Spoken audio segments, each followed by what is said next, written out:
What is up, guys, and welcome back. Today we're going to be going through a bunch of tips and tricks that I have learned from my YouTube comment section. Now, I'm going to start with the top of the list being what I wish I knew on my first playthrough. Now, this tip is going to come from Dab City on one of my efficient playthrough episodes. We're going to put a OG Kush into the mixing station, followed by a Listerine mouthwash, and this is going to give us purple cheese. Then we're going to take purple cheese and then mix it with Red Bull, and we're going to get a death fruit with a option down here that says anti-gravity.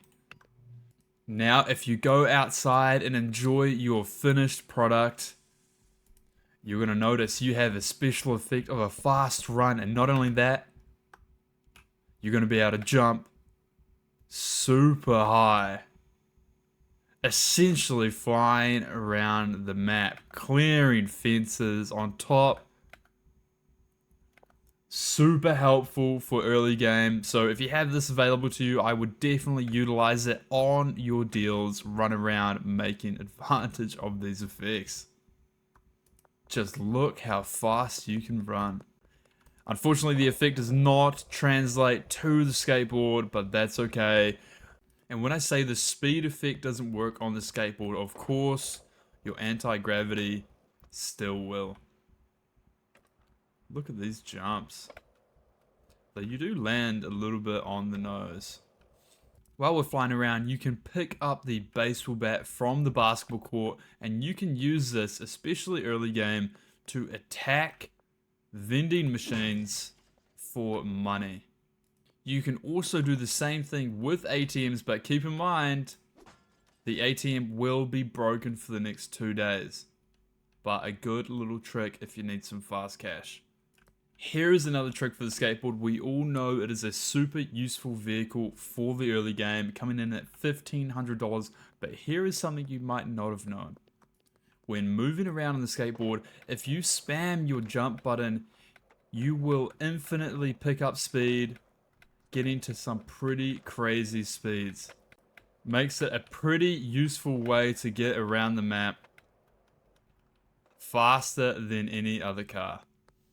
Now, here's going to be a tip for all of you van owners. You can see outside Dan's Hardware and a lot of other stores, there's going to be a little loading bay there.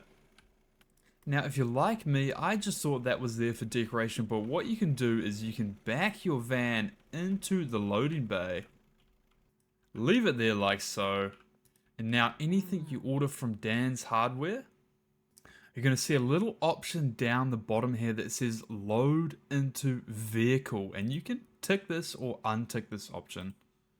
So we've got a bunch of stuff here, and we're going to load into the vehicle. As you can see, it does not go into our inventory and does not go onto the delivery bays.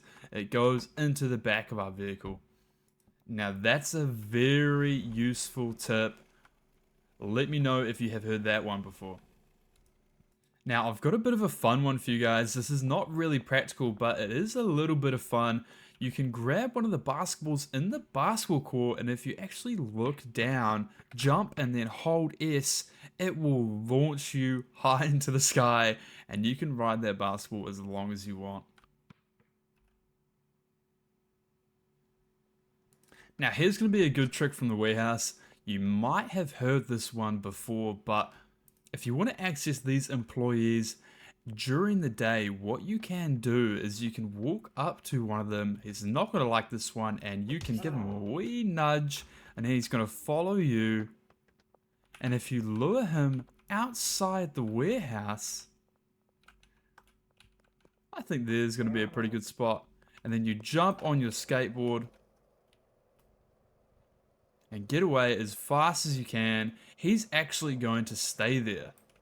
Now, if we go back the next morning, we're going to have him standing in the middle of the street, and we're going to be able to hire employees in the middle of the day. Now, if you want to reposition them, you can do the same thing again and just take them exactly where you want. You could actually take them right outside your property if you felt the need to do so. You might be wondering, can we access the warehouse during the day? Wouldn't that just be the nicest thing? And the answer is yes, utilizing one mechanic.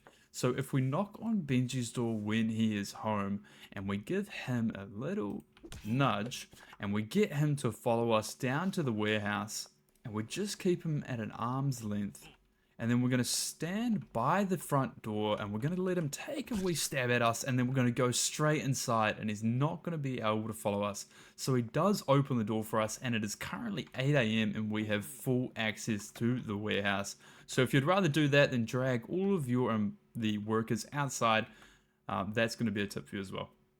And you're going to notice there is also a loading bay here. So for that van trick as well, you can pull in through this door and put your van on the loading bay, and of course buy things directly into your van. Super efficient for your labs when buying acid and phosphorus. Now the final trick of the day, let's say you're a bit pressed for space inside one of your properties and you've got a bed just kind of jammed up against some shelves. Here's a little bit of a trick that you might not have known. You can actually pick up this bed,